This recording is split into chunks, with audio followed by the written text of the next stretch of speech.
प्रदेश का सियासी पारा इन दिनों हाई चल रहा है। ऐसे में मध्य प्रदेश कांग्रेस कमेटी के अध्यक्ष जीतू पटवारी ने आरोप लगाया कि केंद्र सरकार शंभू खनौरी बॉर्डर पर 1 साल से चल रहे किसान आंदोलन को लेकर गंभीर नहीं है।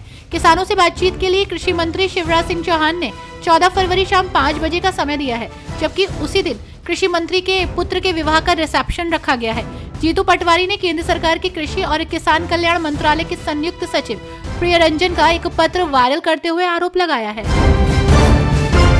दिल्ली विधानसभा चुनाव के मद्देनजर आप मुखिया अरविंद केजरीवाल चुनावी प्रचार में जुटे हैं। वहीं इसी बीच हरियाणा सरकार ने दिल्ली के पूर्व मुख्यमंत्री अरविंद केजरीवाल के खिलाफ आपदा प्रबंधन अधिनियम के तहत केस दर्ज किया। केजरीवाल पर यमुना नदी के पानी में जहर मिलाने का आरोप लगाने का आरोप है। कोर्ट ने मामले में अगली सुनवाई के लिए 17 फरवरी की तारीख तय की है।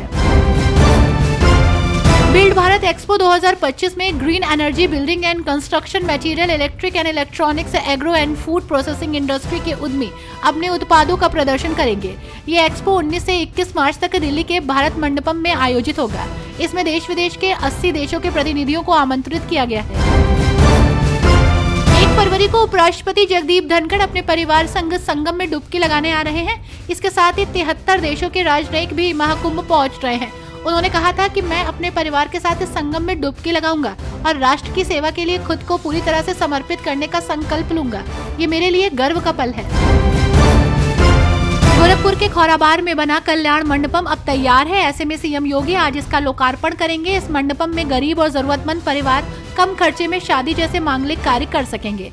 इसमें 300 लोगों के बैठने की क्षमता वाला मल्टीपर्पज हॉल, 8 कमरे, गेस्ट रूम, पार्किंग और कॉन्फ्रेंस हॉल है। एक साथ 2 कार्यक्रम भी हो सकेंगे।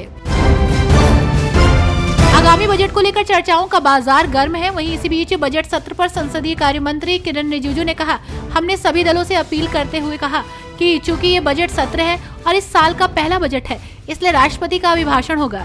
राष्ट्रपति के अभिभाषण के बाद 31 जनवरी को आर्थिक सर्वेक्षण पेश किया जाएगा और 1 फरवरी को केंद्रीय बजट पेश किया जाएगा। इसके बाद राष्ट्रपति के अभिभाषण पर चर्चा होगी और फिर बजट पर चर्चा होगी।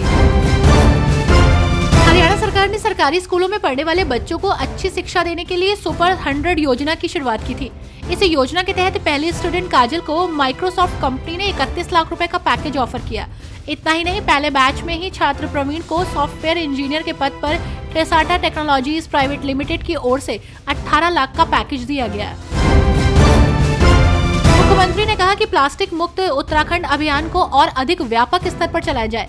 उन्होंने कहा कि देवभूमि उत्तराखंड अपने नैसर्गिक सौंदर्य के साथ पर्यटन और जैव विविधता की दृष्टि से भी महत्वपूर्ण है।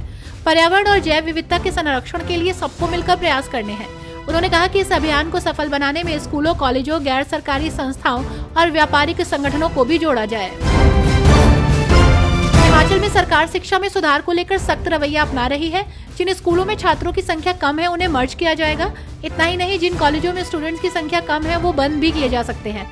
कॉलेज और विश्वविद्यालय के लिए अलग व तकनीकी शिक्षा का अलग निदेशालय बनाया जाएगा। इसकी पूरी तैयारी कर ली गई है। साथ ही शिक्षकों का युक्तिकरण होगा। बिहार में इन दिनों कई नई सड़कों का निर्माण हो रहा है। ऐसे में मधुबनी के खुटौना प्रखंड में 15.350 किलोमीटर लंबी सड़क का शिलान्यास किया गया है। इस सड़क के बनने से 22 से अधिक पिछड़े गांव के करीब 44,000 लोगों को सीधा लाभ होगा। ये सड़क न केवल क्षेत्रीय विकास को गति देगी, बल्कि ग्रामीणों की जीवन शैली में भी सकारात्मक बदलाव लाएगी।